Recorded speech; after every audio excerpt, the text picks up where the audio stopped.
Okay, so the preterite is our simple past. So if you remember simple past, that's what that is. Konjunktiv 2 is the subjunctive 2.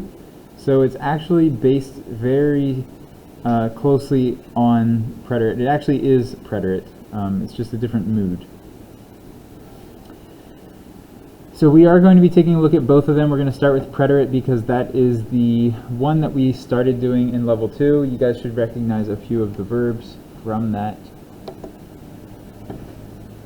So one of the preterite verbs that we did in level 2 was va. We also did hatte.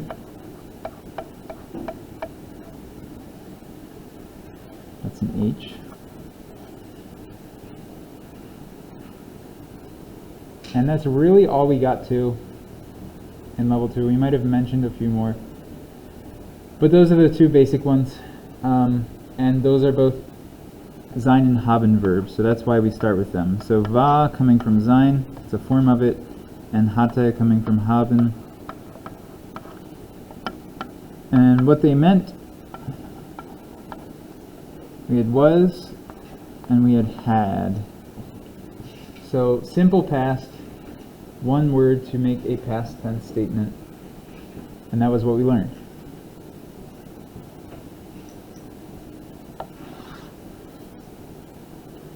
So there are three categories of verbs that we need to know. We have weak verbs, mixed verbs, and strong verbs.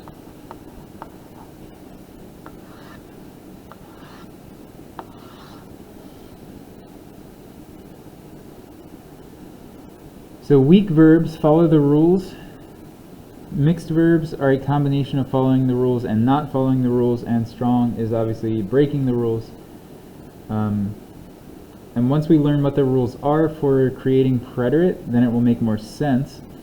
So if we take a look at a weak verb to start, machen being one of our very first weak verbs we learned, if we take that stem, in order to make a weak verb in the preterite, all we have to do is add te, and that makes the base form. So we're adding te to the end of the stem for any weak verb. If we look at the opposite end of the spectrum here, and I'm just going to copy our verb from last year. So if we look at va, that comes from sein, so it looks nothing like it, and it also does not have a te on the end. So it's not following any rule. The stem changed, has nothing to do with S-E-I-N, and there is no ending, which makes that one, like I said, a strong verb.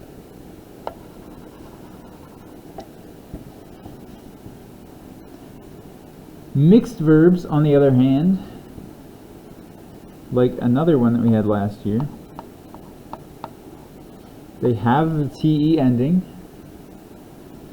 However, the stem has changed, so we no longer have a b. So haben is a mixed verb.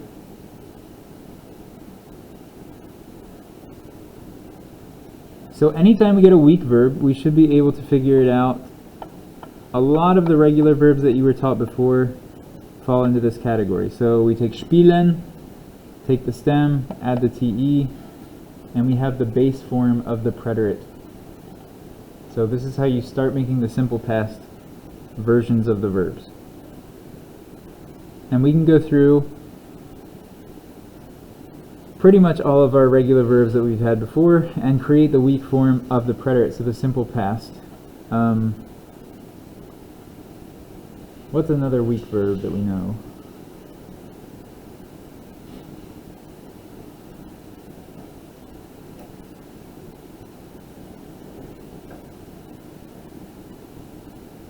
Okay, so if we took suchen, take the stem, add your ending, it's pretty easy. Alright, we could keep going with weak verbs. They're very simple. Mixed verbs, you will come to find that you kind of have to know how they conjugate in each tense. The same with strong. So as we learn more of these, you'll be able to memorize them, but they're not something that a pattern really forms too much. For example, laufen changes to lief. Gehen changes to ging. So they're very irregular. They aren't going to follow too much of a pattern. Although we do have some patterns that exist still.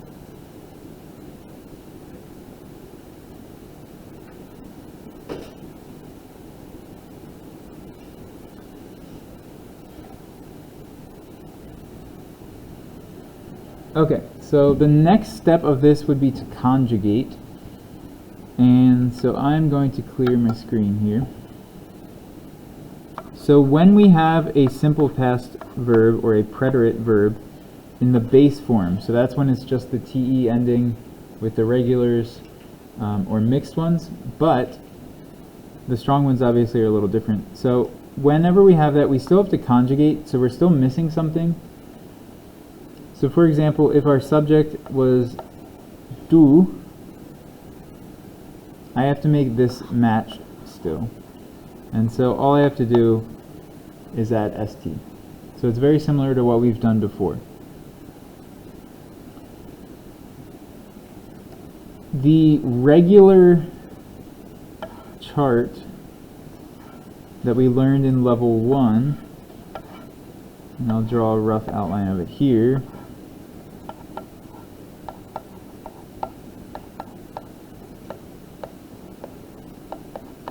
That doesn't totally apply anymore.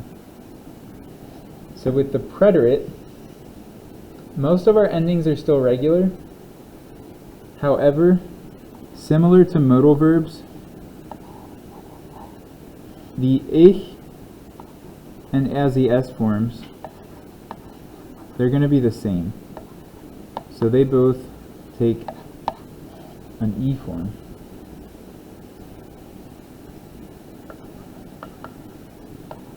So I could say, er machte.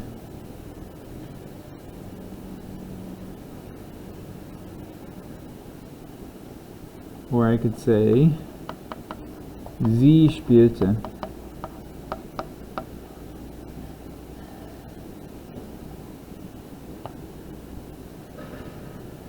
Okay, so those are just simple past sentences. He did, she played. And we could go on and on. But those endings are very similar to a regular verb, and they apply to all of these verbs for the most part.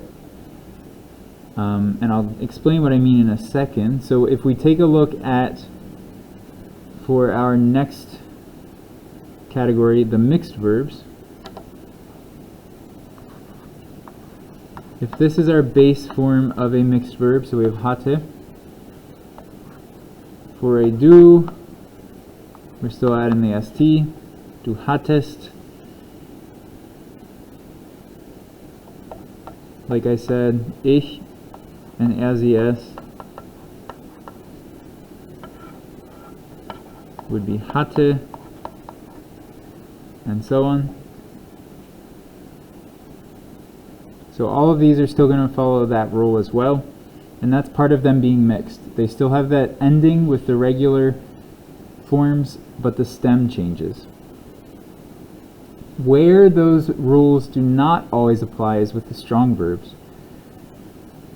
So if we take a look at our most strong verb and most irregular verb, sein, and this is something that you should hopefully remember from level 2. When we did du, it was still the st. However, with ich and as the s, you might remember that it was just va. And so we don't have an ending really.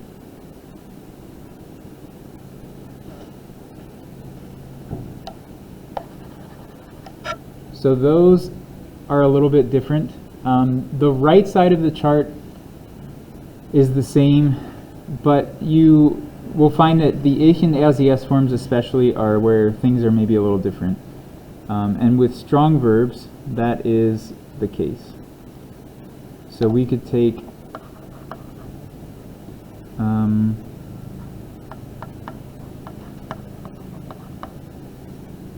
laufen, for example.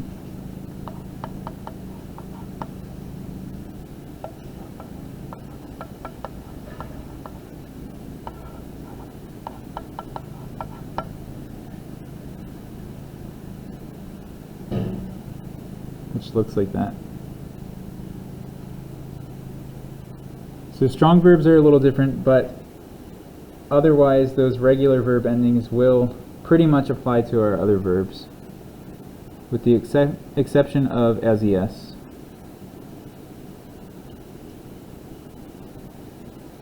So this is the preterite indicative Preteritum. It's the simple past. And so this is something we've done before, just not to the same extent.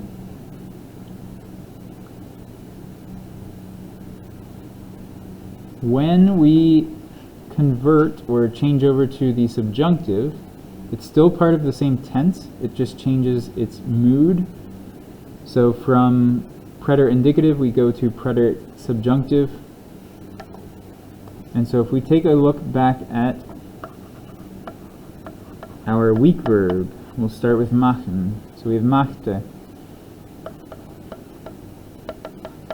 That's preterite indicative in the subjunctive. So we're going to go Konjunktiv 2. Stays the same. Alright, the same would be true for spielen. Spielte.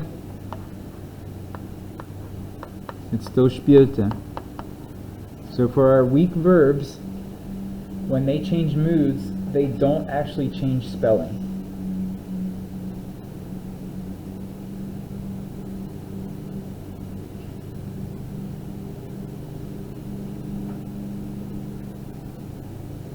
So this applies to the weak verbs. If, however, we take a look at the mixed verb that we had, so hatte, when we change to Konjunktiv 2,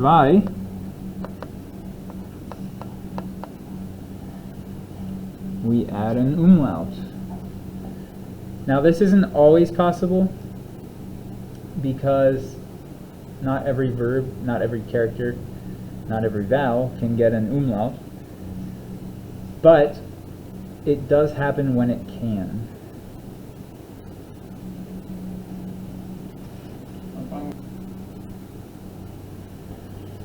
Okay, so typically we're adding the umlaut when we can for mixed verbs, and when we look at strong verbs, such as va,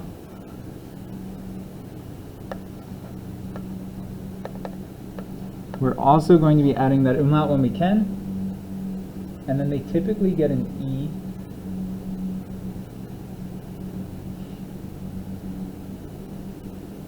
And so this is the form, the base form, which would apply to the ich and SES. Same with all of those.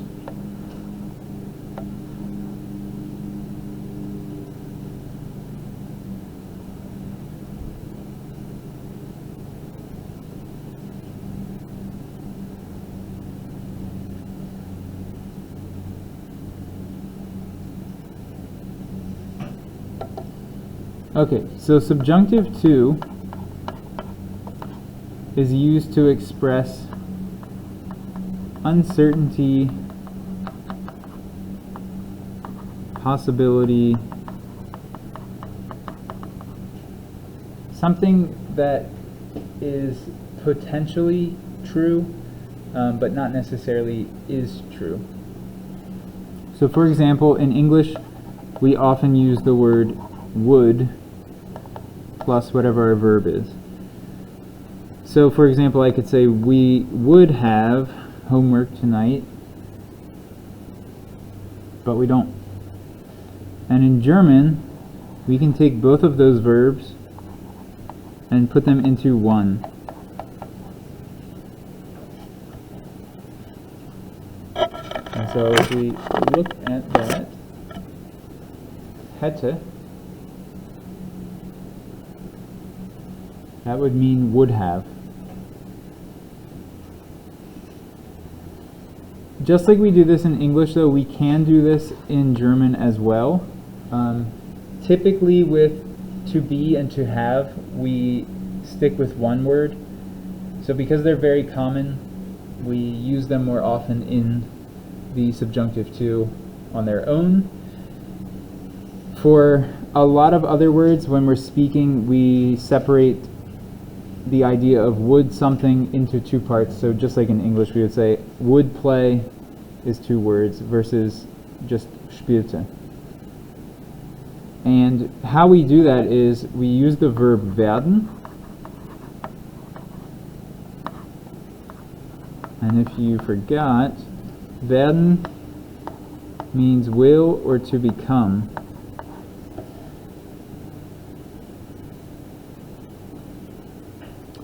In its subjunctive II form, so first that's its just preterite form, Präteritum, wurde. In subjunctive II, so strong verb, subjunctive II, it becomes würde.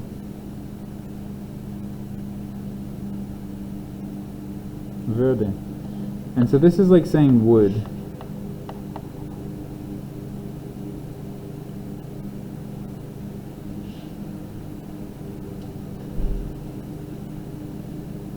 So if I were speaking and I wanted to say I would play, but I have homework,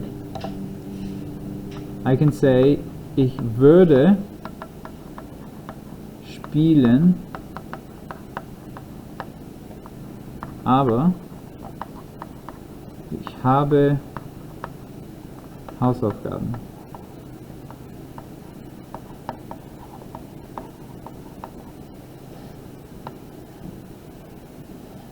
And so all we have to do is conjugate würde and make sure we have an infinitive at the end. Very similar to modal verbs.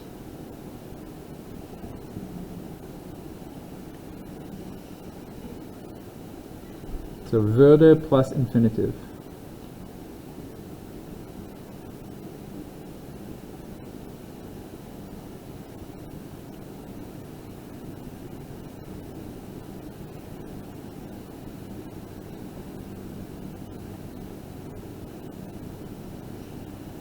Speaking of modal verbs,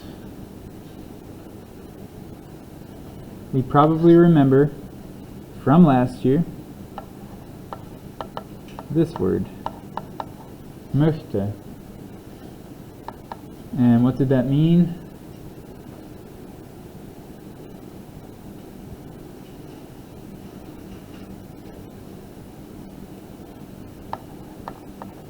So it meant would like. And the reason is probably something you were unaware of. So this verb möchte comes from mögen. When mögen changes to its preterite indicative form, it becomes mochte. So a mixed verb because of that te, so that's a weak thing, but the stem changes. And so when we change it to its preterite subjunctive II form, becomes möchte. Alright, so that's something that we already knew as well. Didn't maybe realize that it was subjunctive II, but that's why that means would like and not just like.